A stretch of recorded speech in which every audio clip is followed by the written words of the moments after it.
Well, hello there everyone, and welcome to the YouTube video here on the channel. My name, as always, is Emily Jane. Today we're here at Carlisle Station on the Settle to Carlisle route by Dovetail Games. And we're going to be doing a route learning video from here at Carlisle, 73.6 miles to Settle. Today we are going to be driving this rather wonderful Colas Rail Freight Class 56 diesel locomotive. And as you can see, it's 56087. And on the back, we have the brand new KSA Log Wagons by Major Wales. I've got to say, I really love these things. They look amazing, in my opinion. I'm using some pretty grimy ones here. I've got a variety in them all, really, in the train to sort of show different ages. You know, basically, like it's a set that's just been marshalled up in Carlisle Yard. You know, some of them have been through maintenance, some of them have been in traffic for a while. And I've got to say, the quality of the decaling here is brilliant. I do sincerely hope that's not the real number, but it looks like it might be. Oh well. And then, yeah, so these are the clean ones. This will be weathered 2, which is the most weathered. And then weathered 1 will be this one here. So yeah, you can see there's different load levels, which is really cool. And that it seems to be random to the actual wagon, not the load, which I really like. And I've just put an empty one in there, because you always find an empty one for some reason. Whether it's just, you know, the logs for it haven't arrived in time, or it's just being, you know, taken somewhere empty. And then, as always, there's a automatic tail lamp on the back now. That's pretty standard to all wagons in the last couple of years, really. So, like I said, we're going to be getting ready to get underway from here in Carlisle, going down the route to Saddle. A couple of points to be aware of. Control have made us aware that there's a late running Northern 158 in front of us, so we may get held for that. And we should also expect to be pathed through Ribblehead Goods Loop, as there's a track circuit defect in the area of Ribblehead Viaduct. So that's our 2 points to be aware of. No TSRs, no ESRs, nothing else to sign for. So let's board and get ready to go places. So you can see there's Pendolino leaving. We are against an amber, but that's the next signal, which is a red. Lol. In the cab, reverse it to neutral, reset the AWS, instrument lights on, and I'll just, there we go, put a little bit of brake on to hold us in position. I'm going to press the H key once to turn my headlights on, and that's a setup for departure. The Class 56, of course, is an Armstrong Powerhouse enhanced version. However, this is one of the older, slightly less comprehensive enhancement packs, so still not the greatest loco, but it's a heck of a lot better than it was. A quick little cab tour whilst we're here, I suppose. On the bottom left, you've got your train brake. To the right of that is the loco brake. To the right of that, the red plunger is the emergency brake. You've got the two-tone horn, controlled by the spacebar and the B key. Got the throttle to the right of that. Got the wiper controls and the AWS reset. AWS reset there. And power handle. To the right of that is the throttle.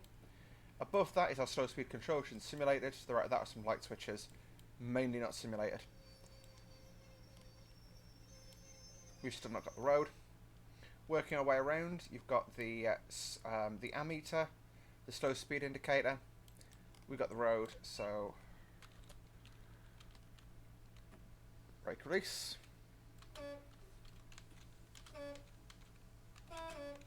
There you go, give a little bit of blast on the horn, and away we go. Start speed today is 20 miles per hour. Got the green aspect there, awaiting the road, so we can pull with a bit of gusto. So to the right of the slow speed indicator is our main speed indicator. To the left of that correction is the the brake pipe pressure indicator. To the left of that is the indicator of how much brake's actually been taken on the bogies. To the left of that is main reservoir and main reservoir pipe pressure. To the left of that are the windscreen wipers.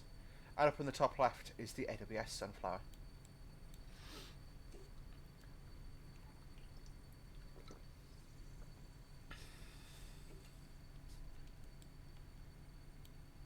That's 5 miles an hour, so we are slowly picking some speed up. We're not really putting much power on, but this train doesn't simulate slip at all. And I'm just trying, because it's quite a heavy train, I'm trying to give it a bit of allowance for that, basically. So we're going to be going all the way over to the left, and down the cord there.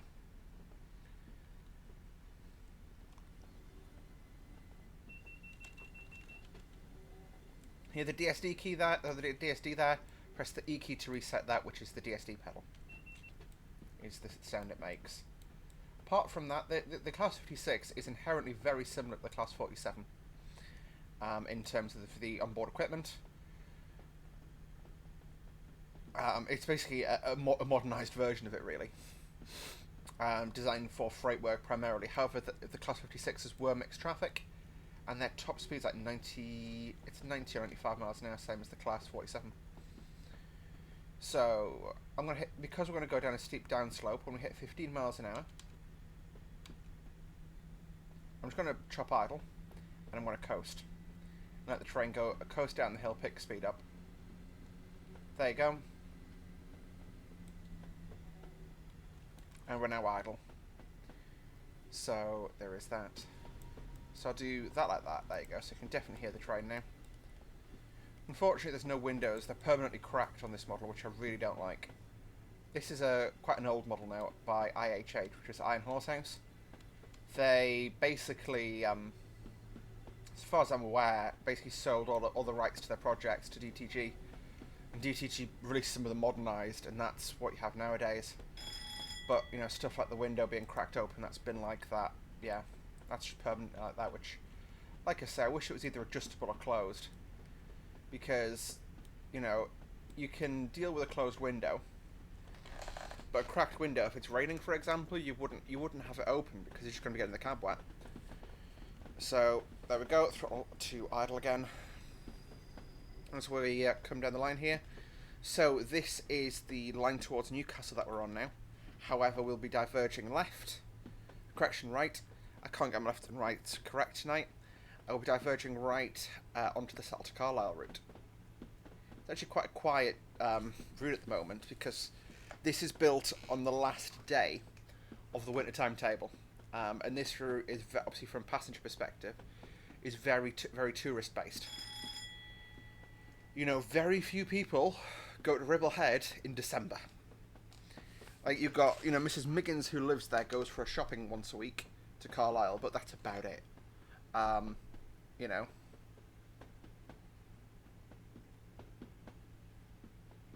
Whereas, you know, in the middle of summer, you have quite a bit of tourism going up there. People going for hikes. You know, people just taking a train because it's incredibly scenic, this route. Variety of reasons, really, but yeah. I did also forget to cover, there's the fault lights, which are the blue lights. And to the left of that, you've got fire alarm test, brake overcharge, which doesn't work, parking brake off and on, which again we're not going to be using today because well, unless we get a red aspect, we won't be stopping the train from now until Sale, where the video will end. So you can see there's the 60 post, but bear in mind we've got to wait for the entire train to snake past that. You can hear we've got some really nice sort of you know, rolling sounds from the wagons. No flats, which is a minor niggle. Oh no, I think I heard one there actually. Yeah. So there are some very minor flats on some wagons. There we go.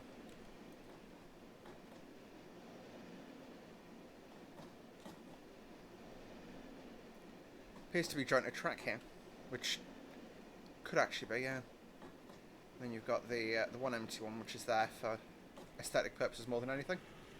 So yeah, this train is going all the way to Chirk Cronospan, which is Chirk is just south of Chester in Wales. Right, it's on the Welsh. Yeah, we'll call it in Wales. So yeah, we are not actually allowed to go to 60 yet. Actually, no, we are. I forgot we'd done the crossover. So, power on. Again, I'm not going to put quite full power on now. Put maybe about half to 2/3. You can feel, you know, the train's picking up the energy now.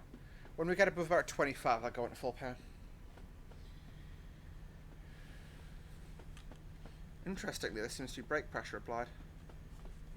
No, is there? No, it's main reservoir pipe. That's fine. There's nothing on the bogies, nothing on the air brake. It's absolutely fine.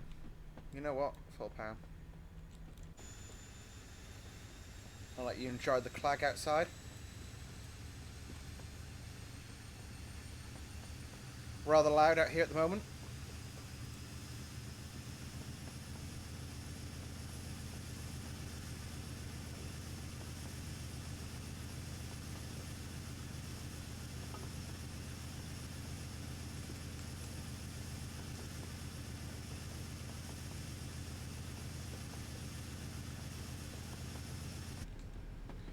So what I'll do is we'll take a chance to have a look at the manual that comes with KSA wagons, because that's the main sort of point of interest in today's video, I guess.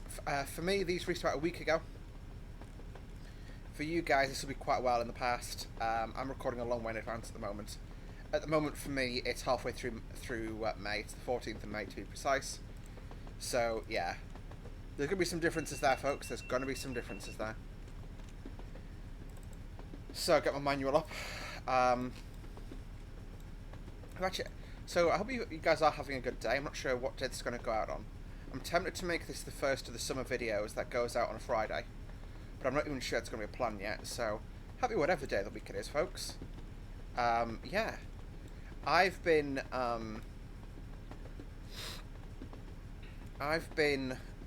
working on a little bit of stuff in everywhere really.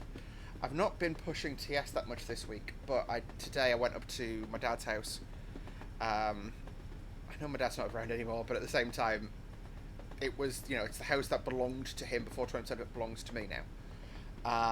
And did some cosplay stuff, and honestly really enjoyed it. I came home and I was in a good mood, and I was like, the fuck is this? Is this what happy is? So yeah, there's that basically. Yeah, that's been quite good fun. I'm going to feather that audio slightly because we're going to be in full power for a hot minute, I'll tell you that much for free. So, installation. Installs pretty standard. So the KSA cube wagons are 23 metre, so introduction. The KSA-A cube wagons are 23 metre covered wagons built originally to carry car parts between factories in Longbridge and Swinton in 1996. After Rover's demise in 2004, they were mostly put into storage. Some were tried on alternative flows, though these were deemed unsuccessful. The KSA-A timber carrier wagons are a conversion of the aforementioned cube wagons, which allows them to carry timber. They're used for carrying timber from Baglan Bay, Carlisle, or further afield to Chirk for use in the manufacture of wood panels. Weirdly, they kept the same classification following their modification into timber wagons. Features: tail lamps. The tail lamps on each wagon automatically appear/disappear when at the open end of the train. Dynamic load included with the KSA-A wagons is an ability to adjust the load applied to the wagon by the vehicle number. This allows the user to select low, medium, high load depending on the preset selected. That's really cool. And then low load is it that? So this here looks like medium load. These are all mediums. Even the nature of the mediums though is, yeah, none of them are actually like this one's probably that's probably heavy load. I'm not sure. Yeah, none of them are actually. These all seem to be mediums. That one's probably a low. So there are a few. You've then got obviously you then got the liveries. So you've got the cube new, cube weathered 1, cube weathered 2, cube weathered 3, which is absolutely filthy.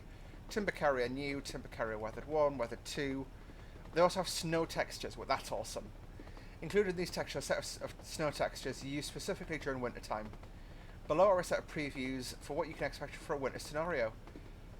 These are activated automatically when the season scenario is set to winter, and thus no user-specific edit is required. This applies to all included wagons and liveries. That is honestly really amazing. That is something I think AP did it for the 37s. That's all I can think of. Scenarios that come with this. Bagland Beta Trek Chronospan Parts 1 and 2. Yep. Welsh March, yes, there's the Swindon Rover to Longbridge, that's cool. So there is a diverted working you can do. Yeah. After the derailment of 653 Washford Heath to Potbury, Cheltenham Spa, the cross country route is blocked between Worcester and Gloucester. To clear the area of the morning, Swindon to Longbridge Rover Parts train which normally runs via the Lickey has been diverted via Hereford, having to door back via Gloucester and Severn Tunnel. That's really cool. And West Coast Main over Shap, Carlisle North Yard to check Chronospan, and that is basically this scenario, but over the other route over there, which is West Coast Main Line over Shap. Yeah, so this scenario is made by me. I can see, yeah, it looks like Tom Harrison's had a part in one of the scenarios, the West Coast Main Line one, and Matthew Gambina has had a part in Swindon Rover at Longbridge. Yeah, there's some updates already. Look, so the version 1.01 is already, is patched, updated. Yeah, updated some scenarios. Version 1.2 added additional sound effects. Brake squeal, brake rub. That's really cool, and fixed a scenario problem. Which is, you know what? I honestly respect that. Like, Major Wales has a really good reputation for content. In terms of the reskins that they do. And this, when I looked at this first, I was hoping it would be freeware. But had this been freeware, yeah. Like, I hoped it would be, but then I saw, when I'm seeing this, looking at this now, this is very much worth $7.99, folks. Like, I know that it's very much a niche vehicle to use, and there's not much use for it, but actually it is incredibly cool. And it'll also do really well as a body double for some of the steel wagons that run, in certain parts of the world. So in the UK, sorry. Oh, Great Britain, really, is what we mainly operate on in TS, but yeah. It'll do really well as a body double in those scenarios. And we won't have to use Habins anymore, even though Habins are accurate, but the texture just annoys me.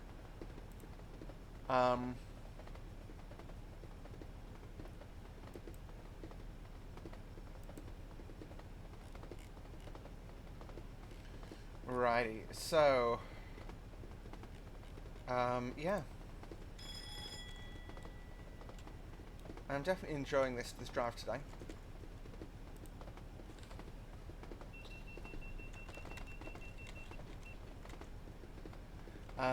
Anyway, so yeah, like I said, it's around a 2-hour run. Our first passing point of interest is Armouthwaite Station, which is about 10 miles after Carlisle. But you can see we're thrashing the train. We've been in full power for a good few minutes now, and we're still not at 60 miles an hour. And it just shows, even though the 56 is pretty powerful, we are going up a rather nice slope here. About 65 miles to go. So yeah, about 11 miles in, and we've still not reached 60. That's, yeah. Anyway. Yeah. It's been a...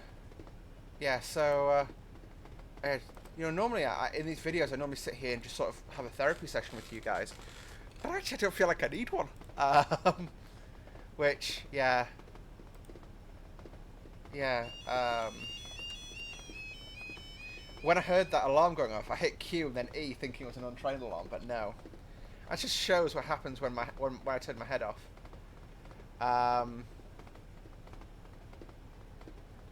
Yeah.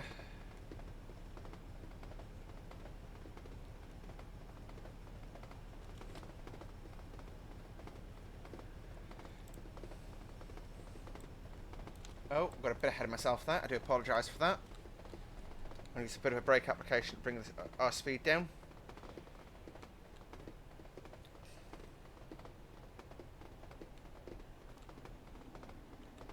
So let's listen to the...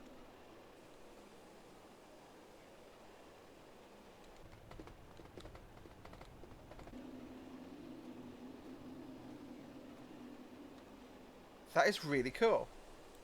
You heard the brake supply then, heard the brakes come off. I really like that. So we are coasting at the moment. I'm basically going to try and regulate the speed between 55. Well, I'll keep the speed between 55 miles an hour and 60. You know, if we don't need to be constantly at 60 on this. Well, we can't really stay constant at 60. But you know, you don't have to be sort of sitting within sort of 2-3 miles an hour of 60 to run this to time. I know that much, especially with that Blade Northern in front. Probably more efficient if we're in a minute or two late. So this will be Armouthwaite Station. Everyone's well clear of the platform edge. That person walking quickly towards the platform edge. That's what train driving nightmares are made of. Yeah.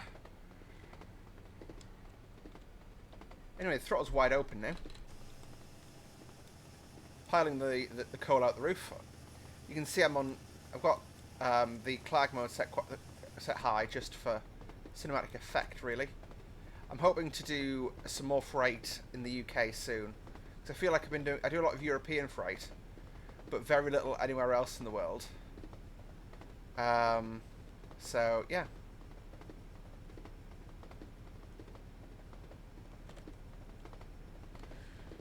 Yeah.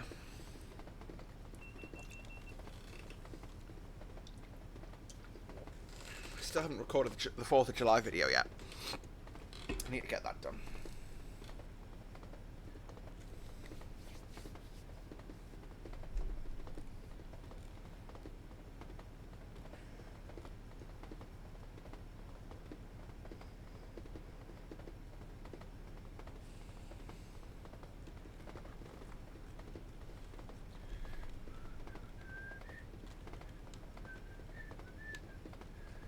Yeah, like I say, I'm in a really positive mood, which is, as you guys all know, that's rare for me. I'm normally being absolutely miserable. But yeah, like I say, this is just like this route. I know it's really old, and I know it's not the greatest visually anymore. Bit of a Kuju fest in terms of the bushes. That's the main thing I think I dislike about this route. But aside from that, it's actually really nice to drive on. And I still really enjoy it. You know, for me personally, there's sort of, you know, there's sort of a couple of things that go into a YouTube video. Is it a route I want to cover? Yes, no. Is it a route I like driving? You know, for example, I think of a route that's, you know, West Coast Mainland Trent Valley. I need to cover that, but it's just a route I really don't enjoy driving at all. I do apologise for that tunnel. That's it's an RSC issue technically, but you know.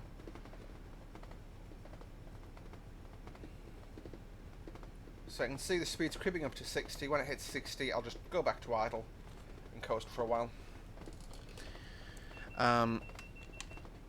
For those of you, so yeah, I did a load of cosplay stuff today. So basically, I woke up, did my notes for finished building this scenario, did my notes for the journey, and then went out and went to my dad's house, did the cosplay stuff, and now I'm back. And yeah, like, it's been weird. I think I've lost some weight lately, which has done me a lot of good. But normally when in the last, certainly 6 weeks, in the last 3 months, maybe even longer. You know, whenever I've put a costume on, I felt really awkward, uncomfortable, and just no. Let's power off.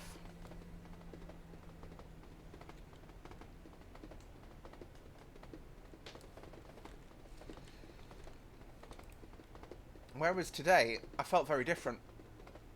And yeah, I think I managed to get I did some clown stuff, but I'm a clown in case you haven't noticed. It's not personality. It's a lot more than just that for me. But anyway, I really enjoyed, and I got the makeup just right, and I was so pleased with how I looked. Like I was looking at the photos I took of myself on the way home, and I was like, that doesn't look like me dressed as a clown. That looks like a clown. Sorry. and that to me was really cool. And yeah, I did some clown stuff. I did some just stuff as me. I need to edit all the videos up. I will post them to my cosplay channel, and that'll probably be out by now. Actually, I'll tell you, yeah, because I was doing all my Pride videos today. To try and knock that out as much as I can, so.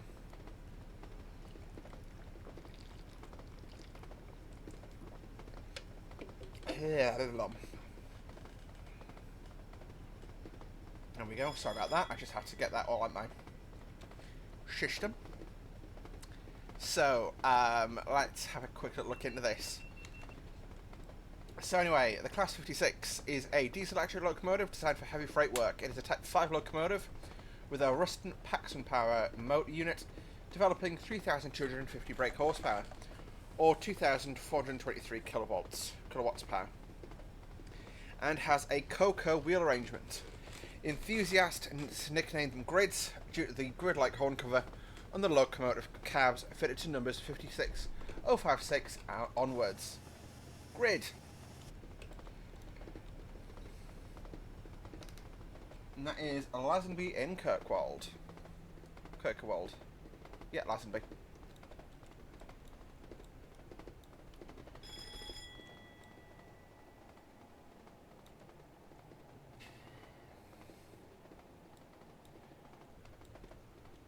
So this train is normally run nowadays by a Class 70, but the 70 in TS isn't quite as good enough for me at the moment, especially by modern standards. So I thought I'd take this out instead. Yes. So some of these were built in Romania, and under the Romanian factory nomenclature, the locomotive was named the Electroputere LD 3500, with LDE coming from Locomotivia Diesel Electrica, I don't know, diesel electric locomotive, and the 35,000 or 3,500 being the planned horsepower output. Power back on. The 56 fleet was introduced gradually between 1976 and 1984, with a total of 135 examples manufactured. The first 30 locomotives, 001 through 030, were built by Electroputere in Romania, but these suffered from poor construction standards. Oh no! And many were withdrawn from service early for extensive rebuilding before re-entering revenue service. The remaining 105 locomotives were built by British Rail Engineering Limited at Doncaster Works, which is where this unit was built, and Crew Works. This is a proud Yorkshire locomotive, and it knows it.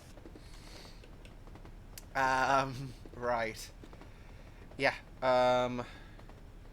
So, obviously currently operated in the UK is Class 56 by Carlisle Rail Freight, DC Rail, which is Devon and Cornwall Railways. They were bought by waste contracting firm Capac Group and branded DC Rail. The company acquired ex-Furtis 56, 103 and 091 from its former parent Bars. Both locomotives are now in traffic. DC Rail are currently owners of the Willesden F sidings in London, just south of Wembley. Contract out of the yard includes spoil trains to Calvert Landfill in Buckinghamshire, with more flows expected in the coming months. They are, so Carlisle operated steel trains with them, and they purchased 4 originally, then it purchased 11 total by 2014. As of 2020, Carlisle operates 049, 051, 078, 087, 090, 094, 096, 105, 113 and 302. Check speed. Check speed is good. So, in June 2018, GBRF acquired 16 Class 56 locomotives owned by UK Rail Leasing together with various parts. The locomotives were previously owned by DB Cargo and subsequently hired to Furtis for high-speed construction trains in France before returning to the UK, and were later acquired by UK Rail Leasing for spot hire. Only 081, 098 and 104 had been made operational by UKRL, with the majority stored at Leicester carriage sidings. Or Leicester LIP, as I believe it's... I'm not even sure what it... Yeah, actually no, it might be in the carriage sidings, I'm not sure. Locomotive, Locomotive 128 X DCR and Bars was actually bought from CF Booth's scrapyard, collected there by GBRF directly. 019 031 32 37 69 311. Subsequently moved to EMD Longport for re-engineering in July 2018. You can see I'm in full power, I'm actually losing speed at the moment. In April 2019, GB Rail Freight announced that it had awarded Progress Rail a contract to repower the 16 locos. And the locos were having their existing engines replaced by EMD 12710 series engines and will receive updated electric controls. And they are now known as Class 69s, and they are obviously now back out. They're back out and working, and it's quite interesting seeing the cabs, because basically a 66 cab in a 56, and it's weird. So basically, the throttle isn't here anymore. There's a stand in this area, same as there is on the 66, and that's how you drive. Which sort of makes sense in a way, but not really. So, yeah. This station will... I'm not even sure what station this one is, actually. Let's check as we roll through. That'll be the last, and be my apologies. So just to give you an idea on the route as to where we are right now, we're here. And we need to end up there. So it's a little bit of a drive. You can see I've got go via set for Garsdale and Settle, and it actually ends just after Settle, which allows us to go through Settle without getting any messages popping up.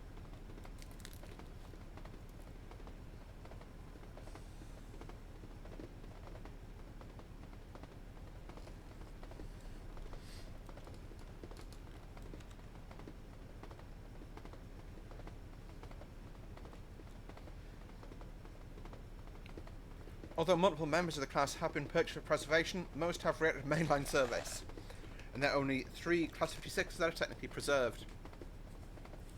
56006 at the East Lancashire Railway, which is owned by the Class 56 group.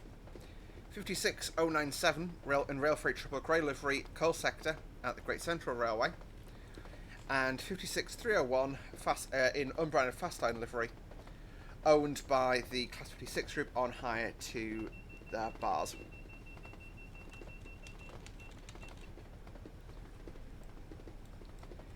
Approaching 60 again, so we'll be chopping power in a few moments.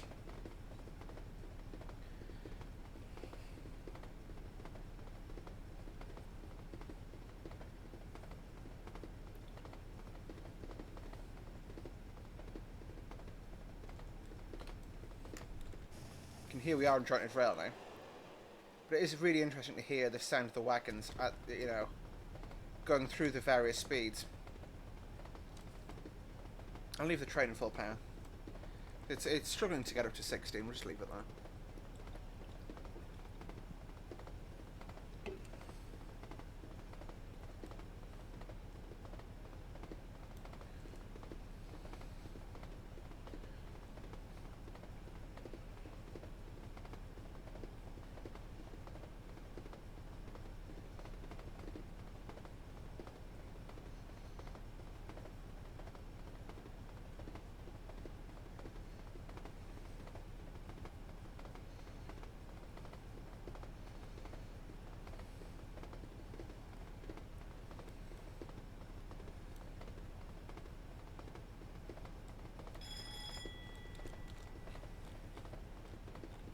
Couple of quick stats on the Class 56. So they are 19.35 metres long, 2.79 metres wide, 3.89 metres tall. They weigh 123 tonnes each, with a fuel capacity of 1,150 imperial gallons, or 5,200 litres. The prime mover, or the main engine, is a Ruston Paxman 16 RK3CT, catchy name there, with a brush BA 1101A alternator and brush traction motors. Multiple working is under the red diamond system. The UK had basically in BR days, you'd have really simple names for them. And what you'd get is locos would have, like next to the multiple working sockets, you'd have like a little red, like the red diamond or something like that, you'd have that there. Although, interestingly, I did read I'm going to chop the power off. An interesting story by someone who was a fitter or an engineer, you might say, if you know, from railway circles on these locomotives. And they had one of these locos come in, and basically it had worked in multiple. They'd split them, and now this other loco refused to move. And they were, you know, they tried everything. They couldn't figure out why it wouldn't move. And they were about to get on the phone to Brush, you know, to Brell, and get them to send someone up to have a look at it because they couldn't figure it out. And they realised the multiple working socket. This, you know, basically, so it connect. This here is how the information comes in and out of the train, right? This here, it'll just actually no, it'll be probably this way around. So this side plugs into the train. This side is just a socket that just stays there, basically. And back into full power we go. Yeah, I got some time. And basically, when the person who had uncoupled them had coupled this socket here into here, so the train was trying to work, the loco was trying to work in multiple with itself. And it was like giving itself commands, but it was receiving commands, and it was just it was just confusing the computers, so it was refusing to move. And I just thought that was quite funny. In terms of train heating, there is none. It's air braked with a maximum speed of 80 miles per hour. My apologies, not 90 as I said earlier. With a power output of 3,250 brake horsepower. With an at-rail power of 2,400 brake horsepower. Maximum continuous tractive effort is 275 kilonewtons. Sorry, maximum tractive effort 275 kilonewtons. Maximum continuous is 240. Pardon me. Brake force is 59 long tons of force, or 588 kilonewtons. In its time, the locomotives have been operated by British Rail, Colas, EWS, Fastline, Floyd, ZRT, so a number have been exported over to Hungary. UK Rail Leasing in the UK. Their number 56 is 001 through 135. Nicknamed gridirons or grids.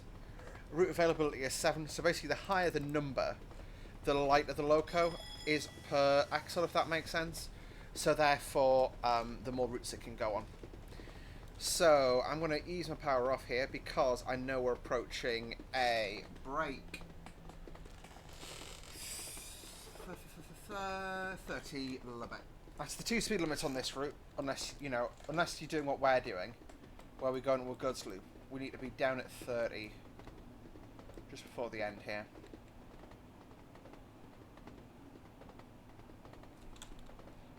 There's an AWS warning room, as you can see, and we're just going to bring the train down nice and comfortably.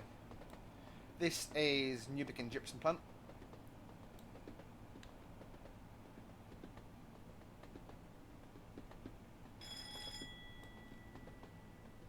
My 30 is actually on the curve back here, but there's 30 in. You can hear the brake pressure. Yeah, the brakes are off now. You can see there's a GB Rail Freight 66 pulling in with some J&As, which don't make any noise at all. Brilliant. Oh no, there's a bit of noise in there somewhere. I do apologise for the shininess. I'm not sure what causes that. There's my 30 limit. I'm at 25.26. I'll just put a little bit of power on just to, sustain us here.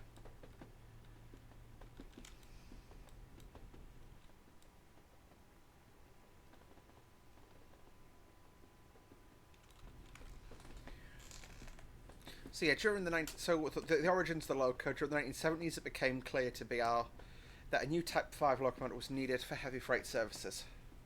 However, ambitions to produce such a fleet was somewhat hamstrung by the cutbacks at many British Railway workshops, having lost many skilled staff through multiple restructurings and cost-saving drives. According to railway author Roger Bradley, such moves proved to have come at a substantial long-term cost to the nation's railway engineering capabilities. modern era Hitachi traction. On the 29th of April 1977, the first Class 56 locomotives to be constructed by so they basically some of them got outsourced to Romania. I'd love to know how they actually got them from Romania to the UK, because it's all Iron Curtain country, isn't it? I'd love to know how they did that.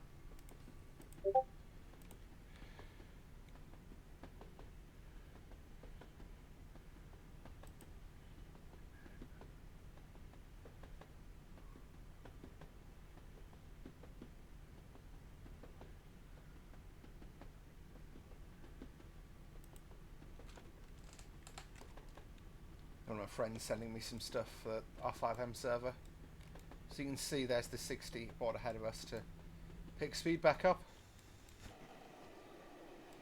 I'm not sure why you dropped to 30 in this area. There's no really obvious reason as to why, but you just sort of do. Means you get to enjoy the Cumbrian countryside a little bit more, I suppose.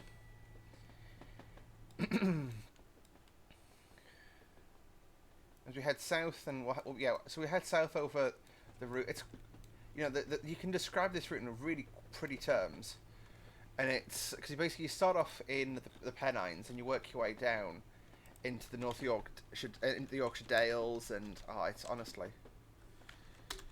I will actually get the Untitled Carlisle page up. I use Wikipedia for a lot of this wibbling. You know, when I get to get information up. But yeah, so. You know, so to give you an idea in relation to West Coast Main over Shap, you know, as to where we actually end up, we're actually about halfway down the route. No, we're not. We're not halfway down the route. I'm being in denial. So, to put this into comparative terms, I'm just going to accelerate away now. To put this into comparative terms with the East Coast Main Line. Carlisle is roughly a beam Newcastle, near enough for it not to matter. And Settle is roughly halfway from Thirsk to York. It's just a very slow drive, this, which is why it takes close to 2 hours. You know, with the obviously because it's not a straight line, and because, you know, well, the East Coast Main Line is comparatively straight compared to this because of the hills. You start off, obviously you go down through Armathwaite, Licenby and Kirkswold, Langwathby, and Appleby is the next major landmark. So it's, yeah, Appleby's our next station we actually pass through. The run starts getting interesting sort of after Garsdale. And the route, obviously, for us only works as far as Settle. Settle is actually due east of Carnforth on the West Coast Main Line. So, yeah, it's... Yeah, like I say, I personally really enjoy this run, and I think it's a great journey. The Celtic Carlisle had its origins, as always, in railway politics. The expansion of the Midland Railway Company was locked in dispute with the LNWR over access right to the LNWR's tracks of Scotland. The Midland's access to Scotland was via the Little Northwestern route to Ingleton. The Ingleton branch from Ingleton to Low Gill, where it joined the Lancaster and Carlisle Railway, was under the control of the rival LNWR. Initially, the routes, although physically connected to Ingleton, were not logically connected, as the LNWR and Midland could not agree on the sharing of the use of Ingleton Station. Instead, the LNWR terminated its own trains at its own station at the end of Ingleton Viaduct. In the Midland Railway, passengers had to walk about a mile of the steep gradients between the two stations, in order to change to and from LNWR trains. Yeah, so basically it's railway politics. Honestly, this route I really enjoy, because I always sort of think of this as being, you know, what is really just a very, very interesting, you know, it's both scenically brilliant, but also the engineering that went into this. In the 21st century, this would be a multi-billion pound undertaking, right? Like this it arguably is harder to build than HS2. And look at HS fucking 2. You know, or Crossrail. That's digging a tunnel into London, folks. It's not that hard. I mean, it's been done before. So, the engine, yes. So, like I say, it is absolutely phenomenal.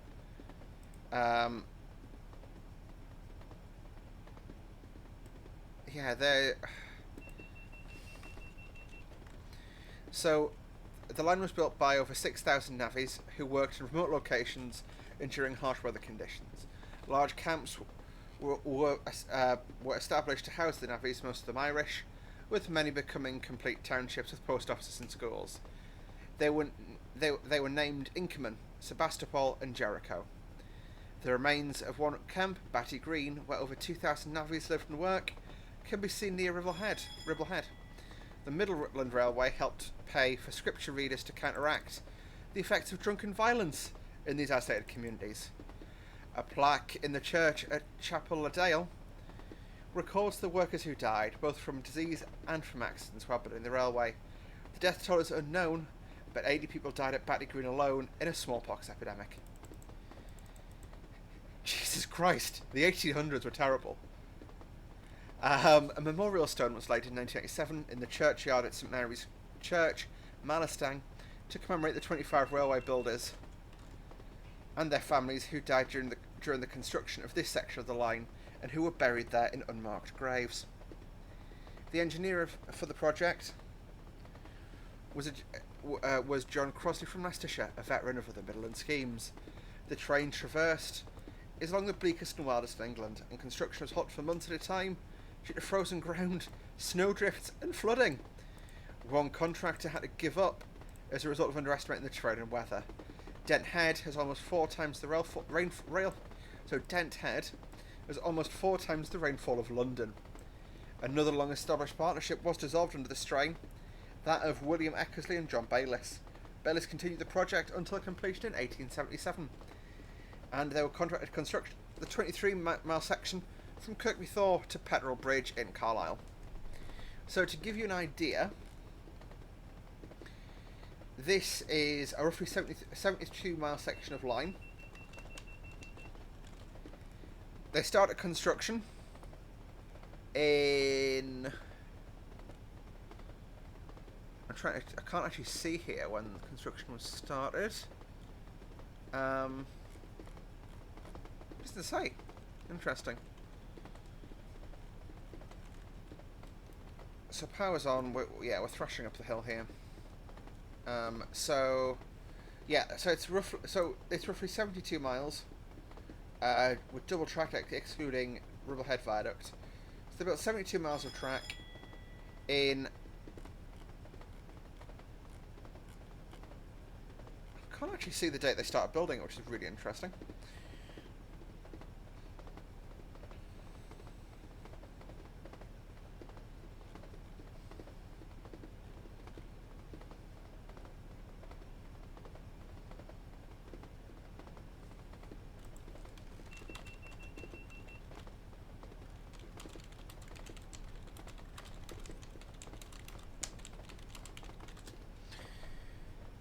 So construction began in 1869.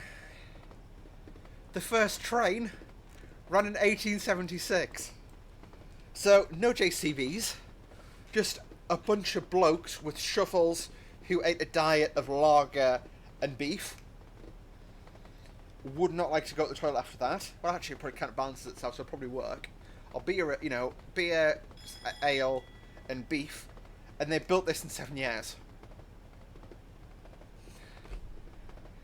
I mean, Crossrail, if they had their way, would be about 7 years late. Never mind taking 7 years to build. It honestly is an absolute achievement.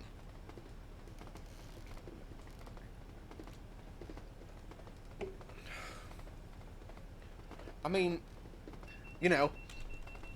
many hundreds of people, if not thousands of people, died building this route, which is a pretty bad death rate. But at the same time, well, I know. And I'm not saying at the same time. No, I'm not. That's not a nice comparison to make, or appropriate one. But many hundreds of people died. But it's, the line opened to passengers on the literally.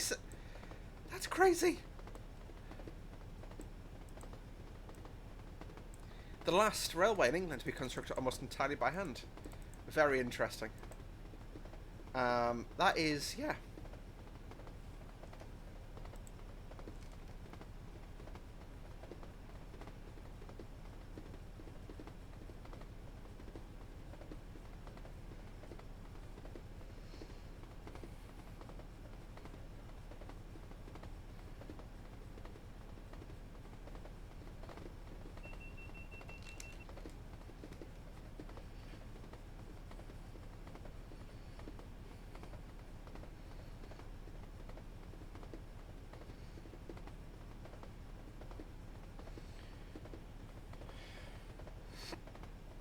So distance to run is break 39 miles.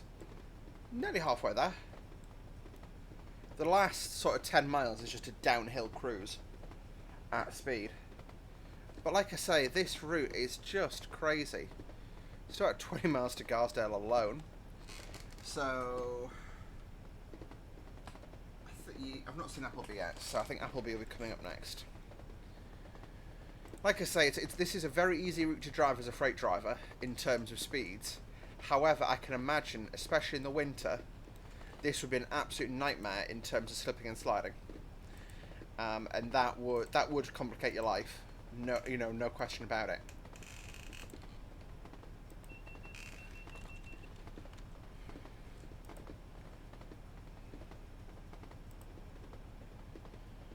But yeah, honestly, like I say, it's at the moment the upload schedule has been pretty brutal in terms of getting stuff out the door. But unfortunately, I think the next video that comes out is going to be Horseshoe Curve. I'm not expecting that to do well. I wish it did, because it's a really cool scenario. But yeah, I've got Arosalini, which I recorded absolutely ages ago. That Arosalini was recorded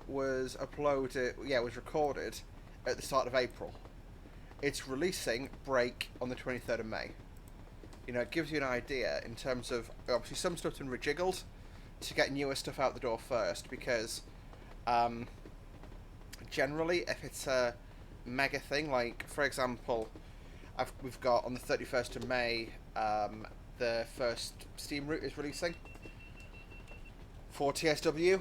That's something I want to cover, and that's something I want to get my opinions out of the door on pretty quick. So I may reshuffle whichever video comes that week, which is, it's the one after Rosalini, well, it's the one after, yes, I might have to slide Horseshoe Curve back. Horseshoe Curve might be the Independence Day video, fuck it. Yeah, this is what it's like, scheduling this crap. Because I basically have to reshuffle to get an American video into the 4th of July slot. So I might chuck that there and then chuck thingy out. It's good to jump on a hype train if you can. That's one thing I've learned.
Ooh, bit of tail stutter there. Yeah, I'm just in a bit of a slow mood tonight, I think. So I am, let's see, 9 PM, so it's 2 PM, 2 o'clock tomorrow afternoon. I am...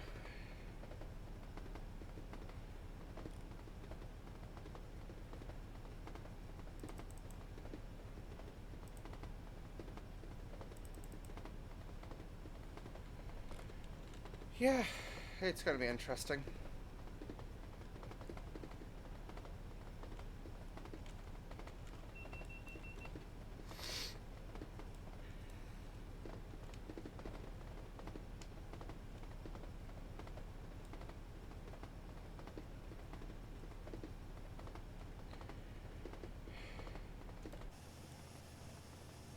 Sorry, I'm in a rambling mood, but yeah, so it's 2 o'clock tomorrow, or 2:30 tomorrow afternoon at work.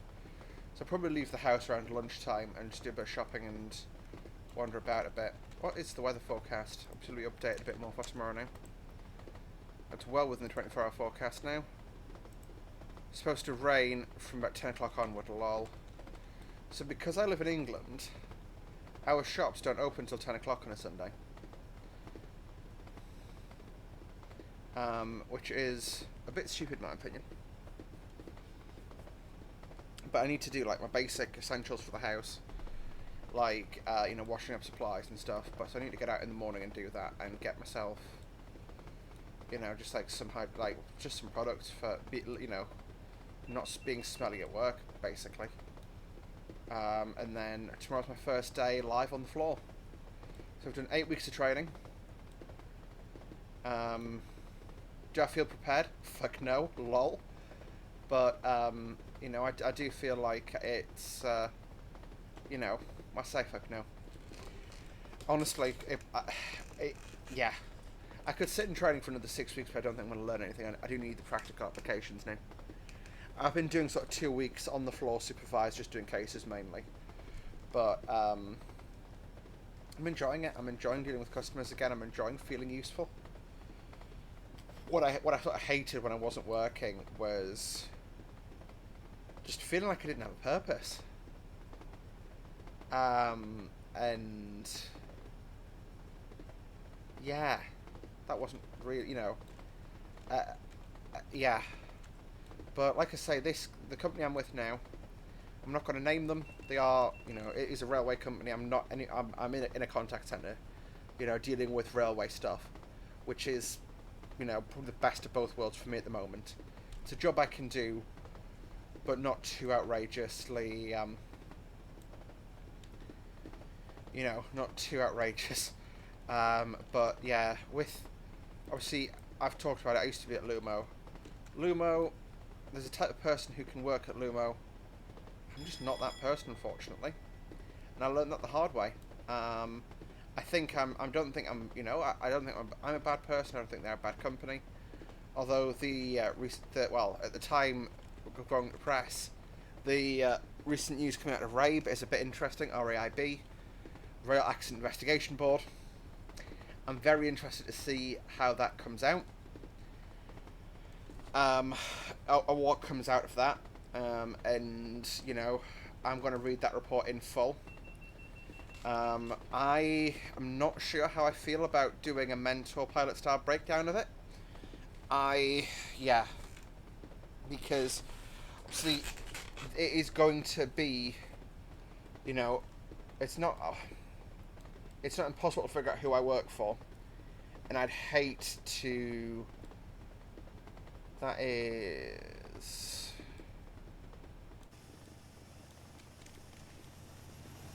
Just enjoy the train cruising past.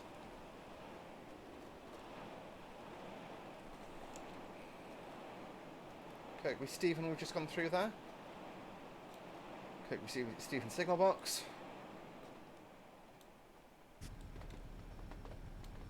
It is, you can see we're still in a 60. That's basically our reminder that we're in a 60, I guess.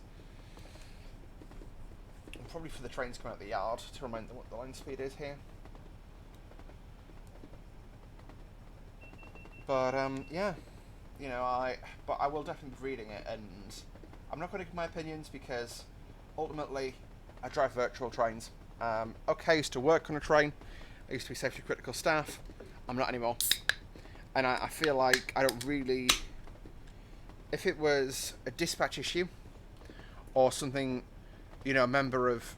So when I say train crew, I mean customer service, like, you know, direct customer service staff, not train drivers. If it was something a member of train crew did, one of the ambassadors, I'd feel, you know, like I could comment on that, but I don't feel like I can comment on,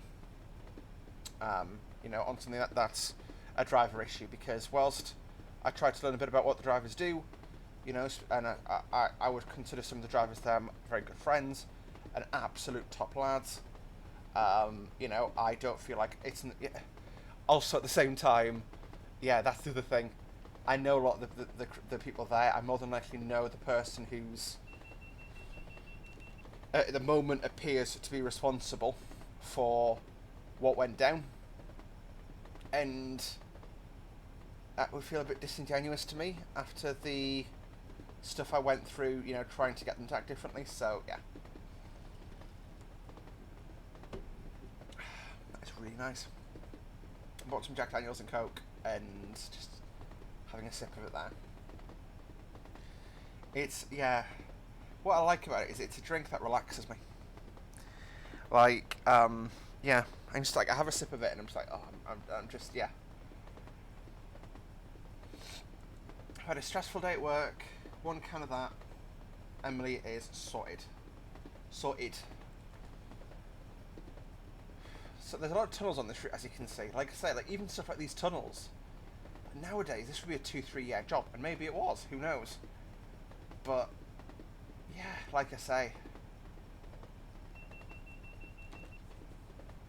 I just think the Settle to Carlisle line, I've never done it in reality and I really want to, and that's one of my plans for the summer, is to get up here, and I can with my work. Oh, I can get it to Leeds with work quite easily.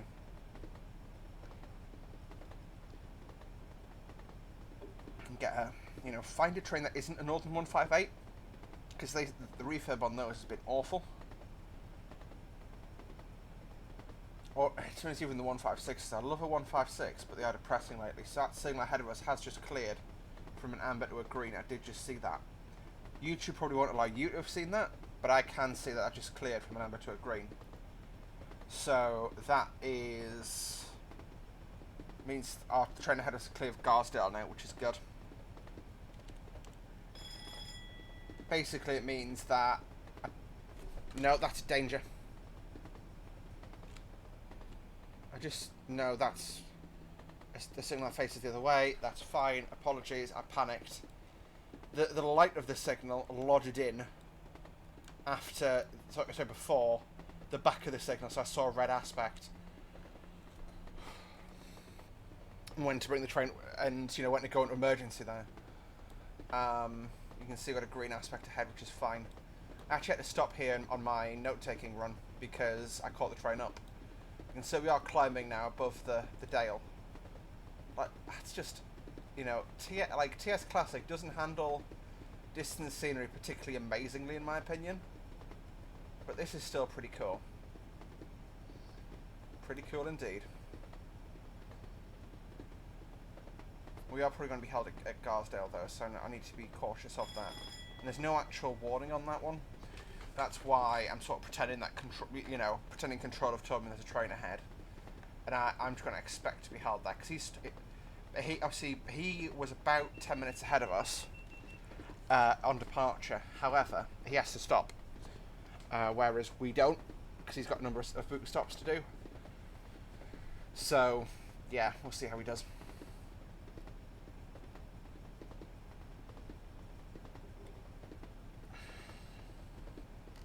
However, with us being with our extra length going through the loop at Ribblehead, you know, even he has to slow down too, but he will get distance on us after Ribblehead because he can accelerate much quicker. You know, it's 20-30 seconds, but 20-30 seconds at 60 miles an hour is half a mile. You know, and his acceleration after Ribblehead will be much faster than our own.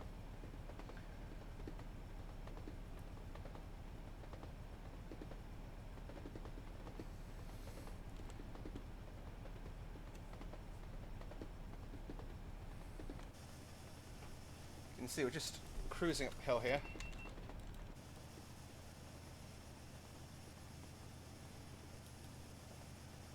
Really, such an environmental change, isn't it, from the hustle and bustle of a small city. You know, and this up here now feels incredibly remote, and I love it. Like I say, this is one of my favourite routes to do. I need to have the time to sit down and do it, and you know, I wouldn't be doing this if I was rushing to, you know, if I was behind on content. But since I'm ahead the way I am, I've got the time to do this and the time to enjoy this. And yeah, I think it's honestly a really nice drive up here. I'm hoping to, like I say, I'm going to cover probably quite a bit of British stuff in the coming weeks, just because I've got a lot more of that I can do than I have with the European stuff. and I'm not in a position at the moment where I can afford to buy much new, many new routes to only do one video on them. You know, I can't afford for, you know, I can't, like I said, it's just a lot of routes like that. That's just something to sort of, I guess, draw to your guys' attentiones. Apart from that, yeah, what am I doing? Got a couple in mind that I want to do really, but yeah.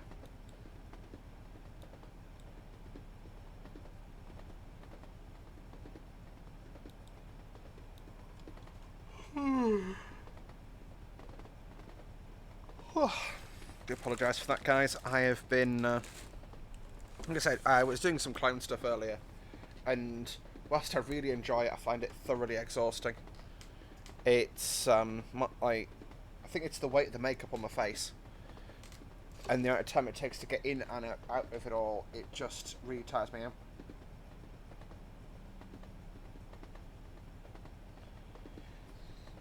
Like at the moment, I still look like I've got like some weird eye makeup on because I've got white lines above my eyes because I just couldn't get the clown white off. I think I've also taken the top left skin off my nose with taking the spirit gum off, but yeah. Yeah, I'm just going to take the opportunity to cough now. There we go. I muted you for a reason. It's fine. I saw another red aspect there. I'm going to zoom in every time I see a red now. It's just a case the rear of the thing hasn't loaded yet. So 25 miles, more than halfway there, folks. Woo woo. And it's yeah. We're an hour and 7 minutes into the run.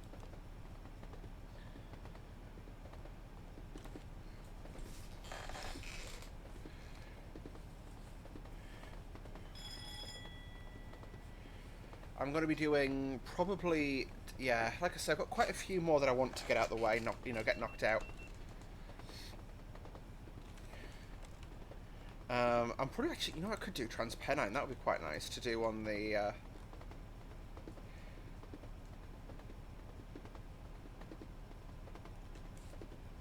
yeah, like I said, I can actually do a actually not 802, I've done 802. I've done the 185 on. I'm thinking, basically the two legs of the East Coast Main Line I want to do is a drive from Peterborough to York. Well, actually, no, I did Doncaster to Peterborough, didn't I? So yeah, it's York. Basically, I need to do Doncaster, York, which will probably be across country, and then a HST on York to Newcastle. I did get to go to York lately because I was with my boss. I went in first class, which was really nice. That is like something I never, you know, I always used to think like traveling first class was just a waste, you know, something you did if you had a bit too much money on your hands. But first class travel, honestly, so through my line of work, we get a certain number of first class, you know, basically we get like a scheme of travel boxes, so you fill in a box and you get 2 days of first class travel through it. We're coming up on Garsdale now, so I'm going to think about slowing off. It's about a mile and a half from that overbridge there, I believe. It's on a right-hander, so when I approach the sidings, I'll probably brake. Yeah, it's after the tunnel. That'll probably be a red aspect when we come in.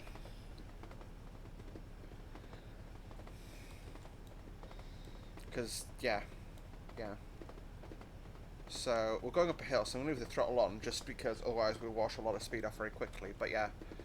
And that was quite something.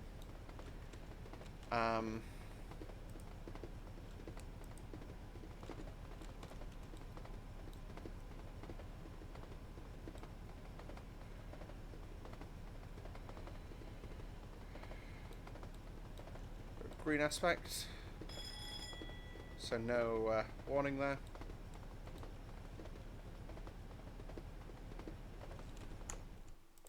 Just because we had a few stutters. Alright, okay. Power off.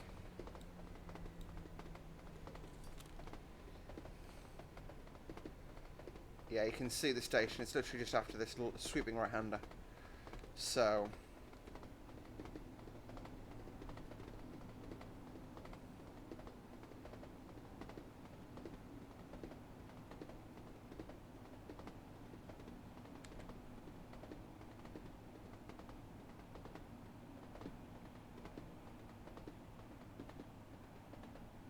because that shows a proceed aspect. Signals up, that's a proceed aspect.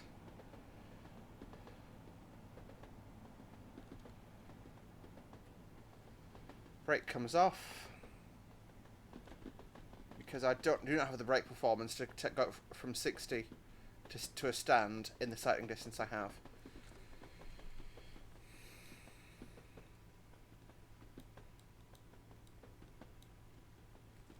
Red.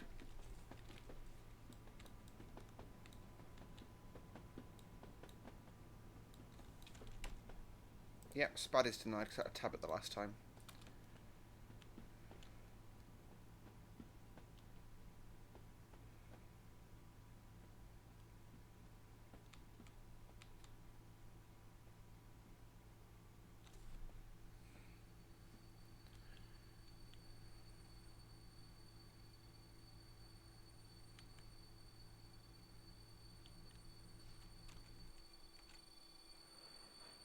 Interesting to hear that squeal as we currently stand there. Bit of the old clag blowing over the front. So, we are stationary, got our brake applied. What I'll do is just take us into emergency, secure us like that,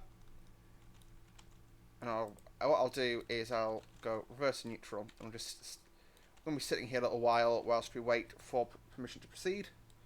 So what I'll do is I'm going to do a jump cut and I'm going to come back when we're ready to go.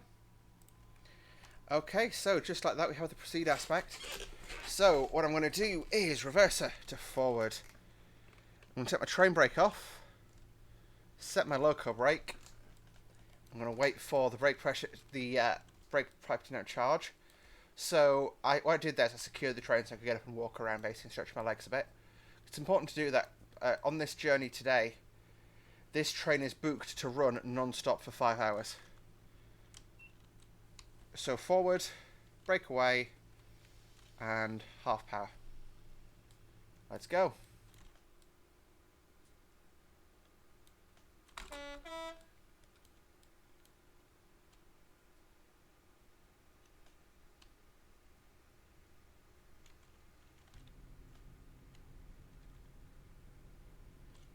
Okay, I'm generating amps, so I should be moving away shortly. Why am I not moving away? Close the throttle. Open it back up. Oh, there we go, there we go.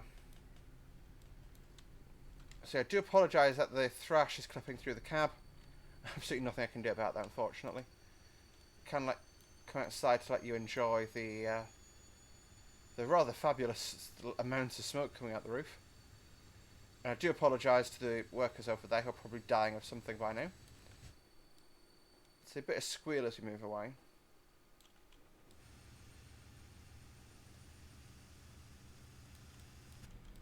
And away we go. So I'm going to reduce my power to about half now, just to let us come to the accelerate.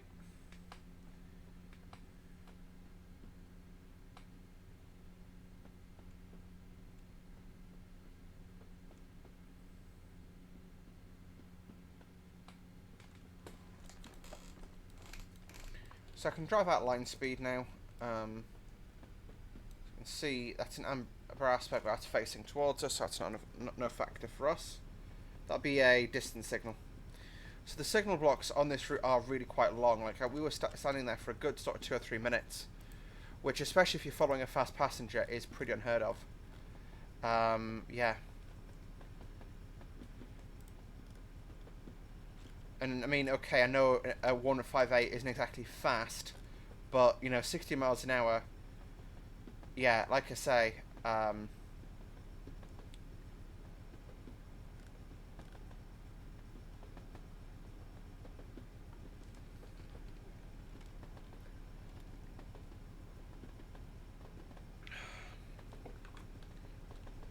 You know, it's a good 2-3 miles. I think the longest signal block is not that far from here.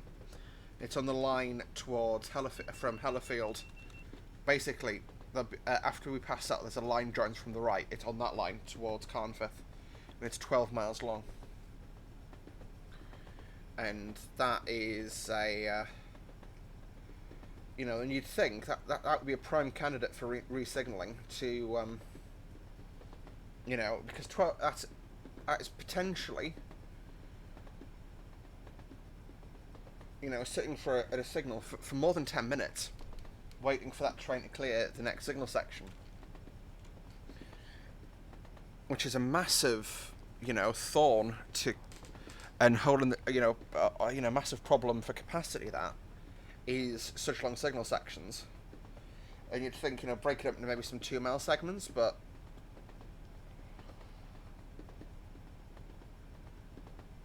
doesn't seem to be the money for it. So yeah, you know, you think like something like, you know, during the West Coast Main Line, like if the West Coast Main Line diverts via there, which I think that's when their diversionary runs, like that is massively going to hold up northbound traffic, whereas, you know, if you could just simply, you know, yeah, like I say, have 2-3 mile signal sections, which, alright, isn't perfect, but is much better. What do I know? Yeah.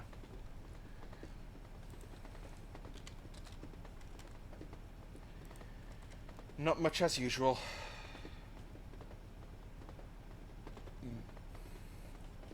Apologies for the burp.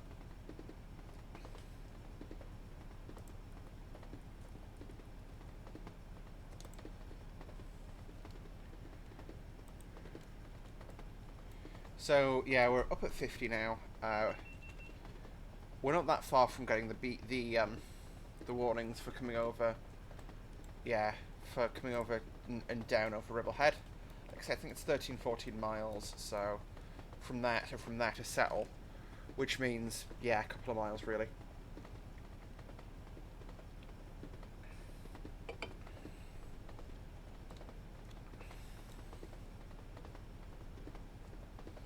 Also, imagine trying to come up here for work in the middle of winter. Like, I can imagine it. There'll be days this would turn into a couple of miles slog in the snow. If you're coming up to be a signaller. So obviously this is all done through signal boxes still. Because if there ain't the money to re-signal it to be sensible length blocks, there ain't the money to get rid of the signal boxes. There's a 30 warning. So off the power. And immediately on the brake. And the 30 is just after the curve, I believe, here. Yeah, it's a bit sooner, so I'm just going to stand on the brake.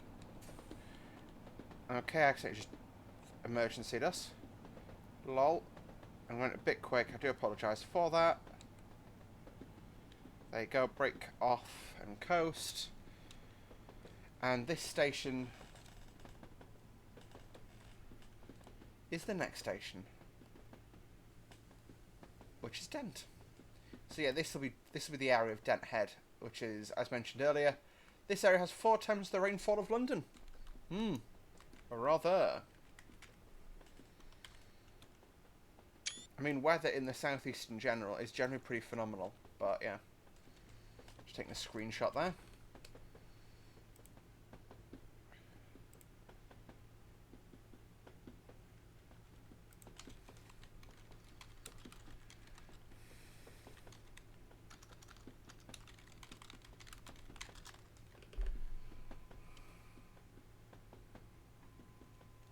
Okay, so there's my tree, so I'm back up to 60 now.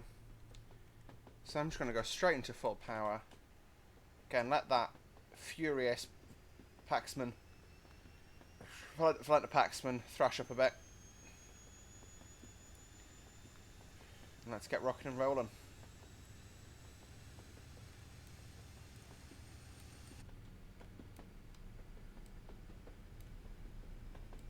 So you can see a bridge there. That's one of the many bridges on this route, although that is not Ribblehead. But stuff like these slowdowns where we are going to inherently be slower than a 158, this is what is going to let him get away from us so that we shouldn't get checked for him ever again, in theory.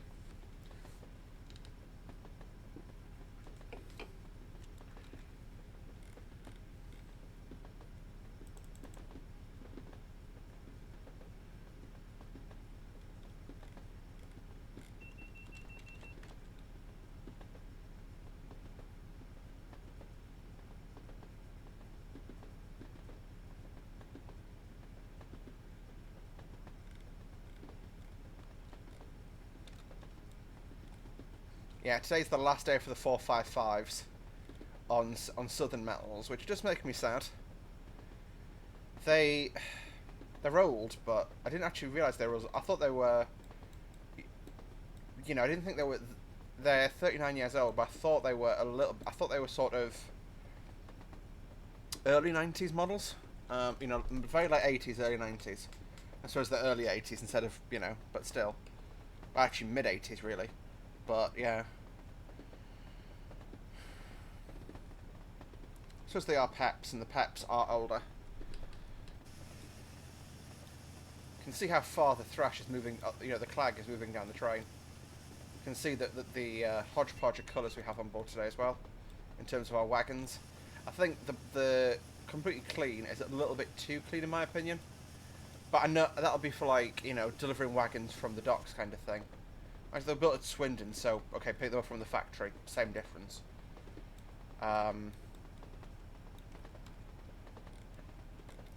But yeah.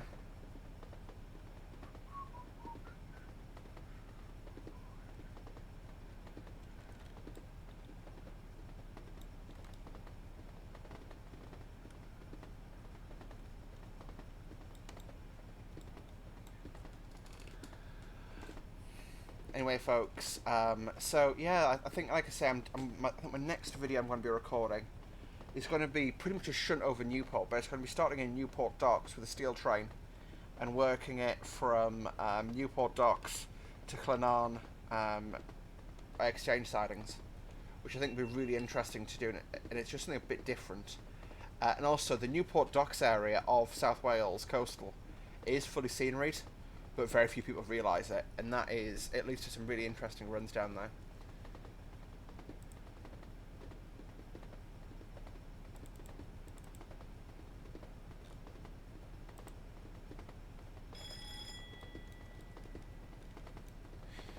So there you go, got a green aspect here, and you can see there's a 35 warning board there, or a 60. Obviously we're a 35 because we are a freight train. However, what we're going to do is we're going to actually we're not going to lay on the brakes just yet. We'll leave the train powering for now, because we want to we want to exit the tunnel at about 30. However, the tunnel exits on a left-hand bend, so what we can do is when we sight the bend, we can brake to slow 30 entering that bend, basically.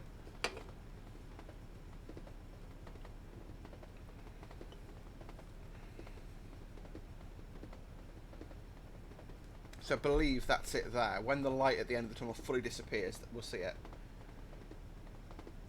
But we are now sort of cresting over the highest point on the route. Ribble Head is sort of the highest station, I believe. But, we are sort of... Ribble Head's sort of seen as the top of the climb. But it's like just beyond Ribble Head, really. So, yeah, we are exiting this tunnel. We'll be dropping down already, and... it is quite handy to, just be aware of that, I guess. I'm not the kind of person who, especially in TS, I don't memorise, exact gradient values and stuff. However, I want to know vaguely what the topography of the route is. So I knew, until at Appleby, I could happily leave the throttle wide open. Well, actually, up to about Garsdale, really. I could happily leave the throttle wide open. Because I knew I'd not really be struggling to keep the train under control. We were at 50 miles an hour, 12 miles into the run. And I mean, okay, the first 2 miles were pretty slow, but still. So put a bit of reasonably light brake application, but just enough to bring us down to 33.0 miles per hour.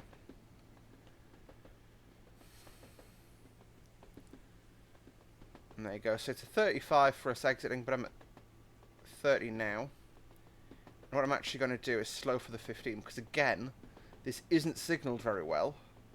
But as we discussed earlier, at the start of the run, there's track circuit fault on the main line here, after the Goods Loop, so all traffic is being routed via Rubblehead Goods Loop. I think it's Rubblehead Goods Loop. I have no idea what the name is. But you can imagine the signalling people are not in a mad rush to get up here. Let's check the exact naming of the track.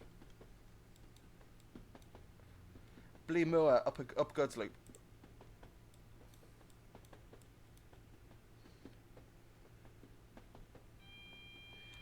So you can see the sunflower just lit up there. I was going to point to it and say, so when the sunflower lights up when you clear an AWS alert, it's like a reminder, I guess, that the visual reminder of the AWS being on.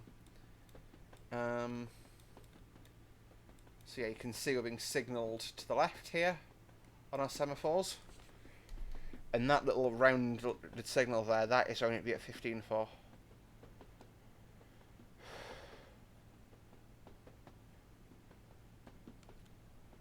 There were some great scenes today on the Metro Marauder, which was the farewell rail tour to the Class 455.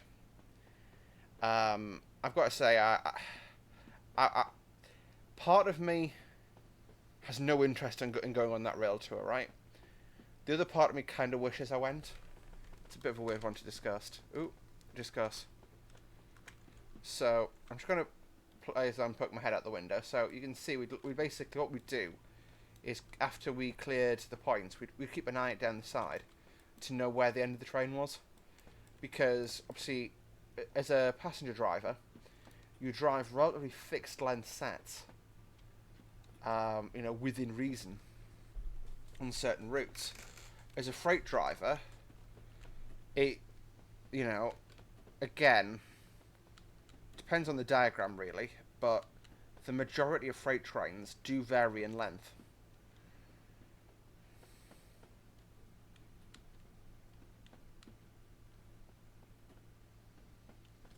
Blimo, give the signal a wave. In case you're wondering, yes, I did wave, and I hope you wave too. The signaller will have seen, and they will be pissed with you. No, sorry, they will be annoyed if you didn't wave. Yeah.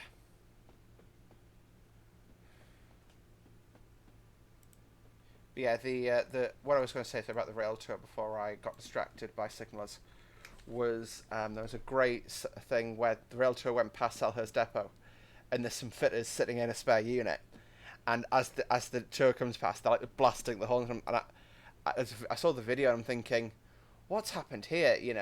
Is the driver because one of the things, obviously if I saw a track worker in the track, I'd give them and they, I'd wave to them, they'd wave to me, happy days.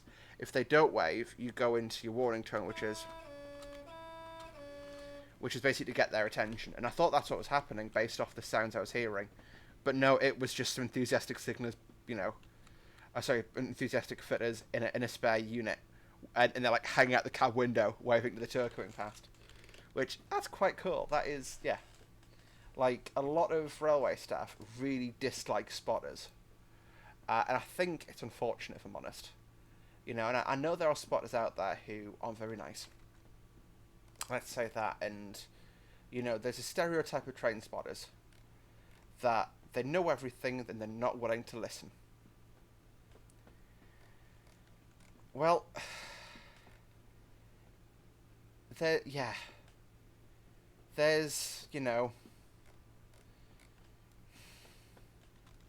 it. Like I say, whilst I understand where that comes from, and I think it is really unfortunate that it happens, I also know for a fact that there are spotters out there who are absolutely cracking humans. About now we can accelerate.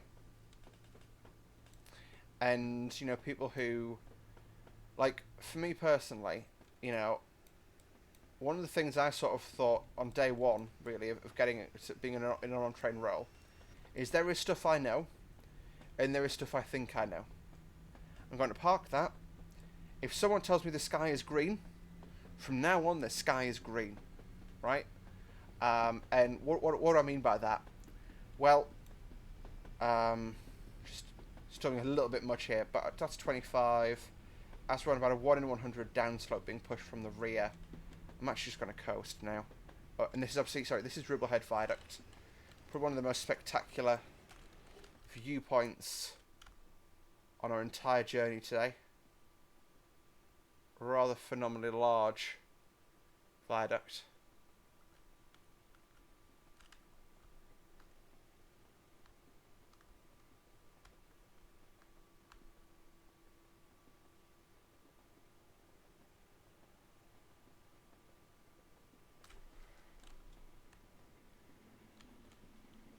Bit of brake on just to regulate our speed. It did look like we're accelerating a bit much there.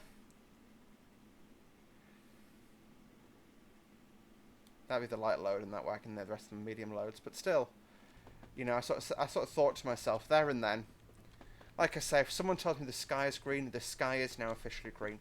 Because, you know, whilst there's stuff that we pick up as spotters and we pick up as enthusiasts, at the end of the day, you know, there are people on the railway who have been there since it was called BR.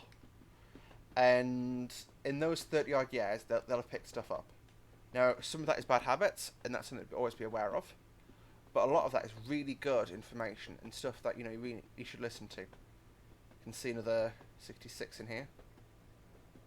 727. Looks like it's pausing, shunting the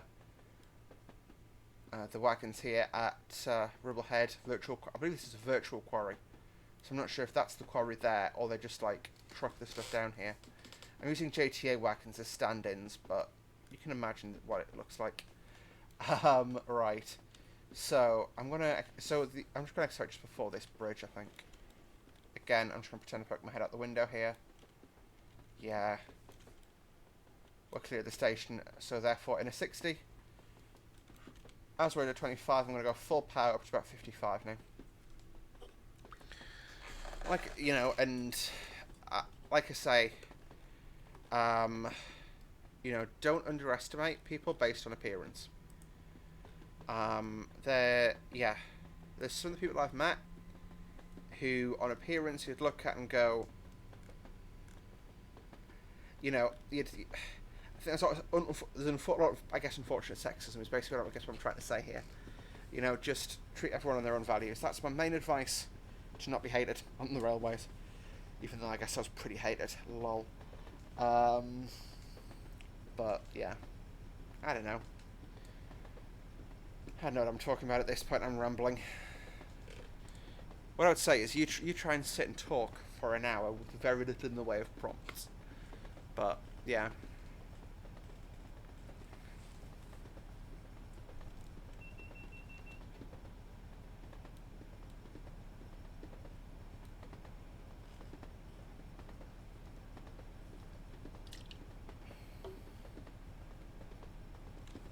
So as you can see, 12 miles exactly from here to Ksa Log Junction.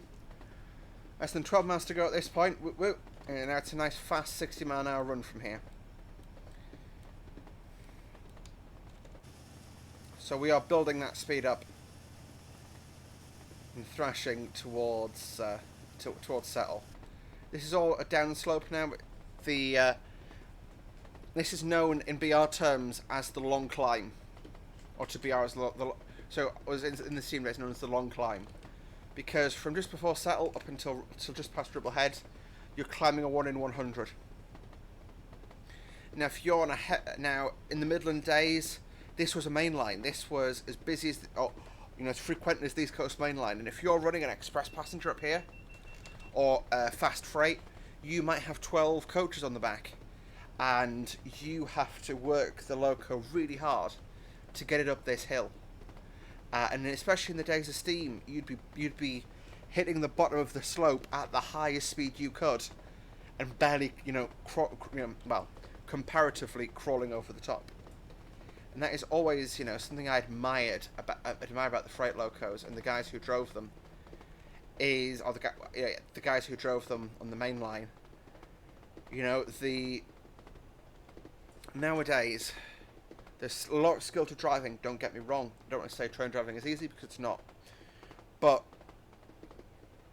in those days, even getting the train to, to top speed took skill.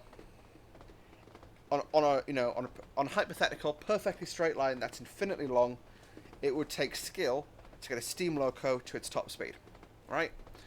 Getting Mallard to 126 miles an hour, from the driver's perspective, that took skill. From the fireman's perspective, that took skill. To get a one of these to 80 miles an hour, what I do is I put the reverser into forward, let the brakes off, and pull the throttle towards me. That's all I do. And, that is, that's changed. Now, where driver's skill level comes in, that's, things like on a downslope like this, maintaining as close to 60 mile an hour as you can. That's pretty good working in some in some days. So I'm just monitoring that speed. Then I'm going to let it wash off to about 55, and then let the brake off. Then let it coast up, and just rinse and reset that procedure all the way to settle.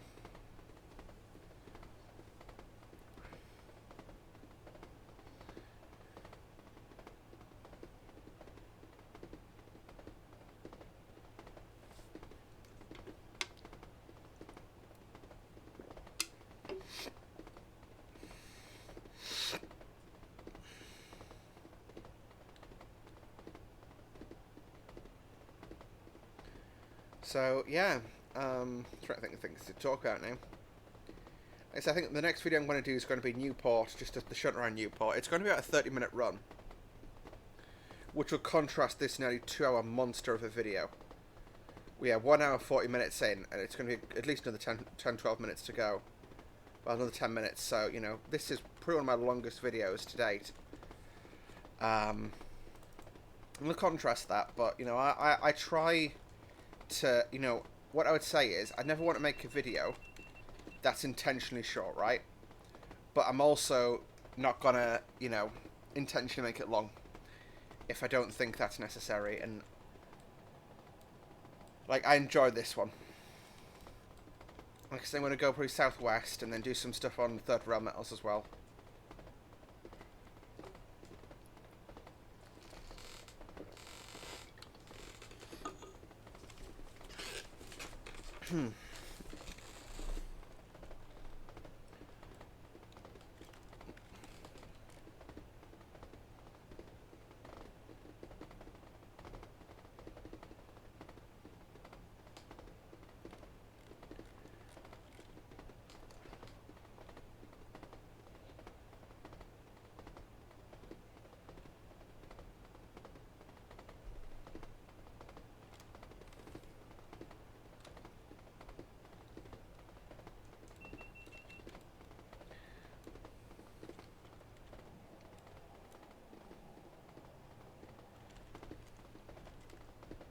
Yeah, to give you an idea of the knowledge train drivers have to have, back in my days at Lumo, one of the drivers who's found his photos in quite a few publications, photos of him in quite a few publications.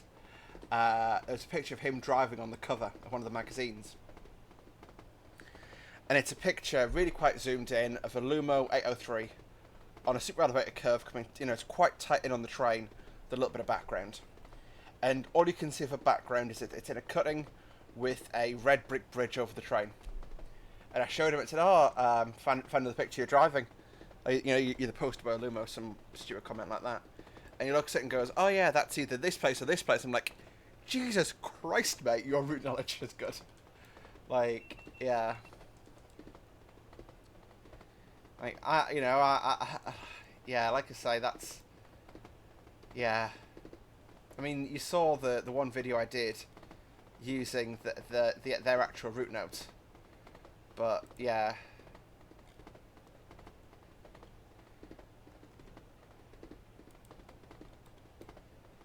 Like, that was pretty special. I think what I've realised is I want to go back to being on train. And I'm getting better, I'm getting mended. The last 8-ish months have been really hard, but I'm starting to get there, I'm not 100%, and but you know, for the first few months, I was pretty numb. Then the funeral happened, and you know, I literally was like, I had to go home the day after the funeral, like back to my house, because my mum and sister were over. And my mum just like, it was like, go through your stuff, you get rid of it all, throw it all away now. I'm like, no, I'm still processing what's just happened. I'm not ready to do this. No, it needs to go. It's going in the skip. And yeah, that's what I was dealing with at home. You know, combined with that, what the work at Lumo, you know, I make no excuses for my poor performance. A lot of that is down to, frankly, me not being good enough, right? And I would argue not all of that is my fault, you know, but a lot of it is stuff I could have done better. And ultimately, that's always the case, right? It's very rarely, you know, one person's fault that something goes wrong. But anyway, you know, without going too much of a tangent, it was a very difficult time, and I was pretty traumatized. And then, you know, when I went to my sacking, as I call it, it wasn't a probation review, it was my sacking. They went into that knowing exactly how it was going to finish. And yeah, you know, they pulled stuff up like, oh, you'd not brought your tablet with you a couple of times. I said, no, that's not true. I'd not had it with me once, because originally my plan was to go from my dad's house to, you know, straight to work for at least one shift. And my work tablet was removed from my bag. That's not on me. Yeah, it was pretty traumatic. But anyway, we are getting towards the end of today's video. So, without me depressing myself too much, because I'm really great at that, this is us rounding the curve intercept of the long long curve. I hope you guys have enjoyed today's video. I really have, actually. It's been a bit of a ramble, and if you've made it this far, drop a comment in the chat. Let me know that I just caught the long dragging curve. This might actually, no, this is Settle, right? Yeah, this is the area of Settle, not just before. Honestly, my opinions on the KSA-A's, they are absolutely awesome. I really enjoy these wagons. They are, yeah, like I say, they are really well made in my opinion. The sounds are absolutely top class. The feel is amazing. I really enjoy them. And is there $7.99? Is it worth $7.99? Yes. It's worth. I would say I'd probably have paid $8.99, maybe $9.99 for these. No more than a tenner. But still, absolutely top class wagons by Major Wales. The Class 56, of course, is the enhanced Armstrong Powerhouse version. This has been out for ages. Check the Armstrong Powerhouse website. I will link to the KSA-A's in the description down below. Thanks again so much for watching today, guys. I hope you enjoyed the video. If you did, hit the like button, subscribe to see more from me on a semi-regular basis, and I'll see you in the next video. Bye for now, guys.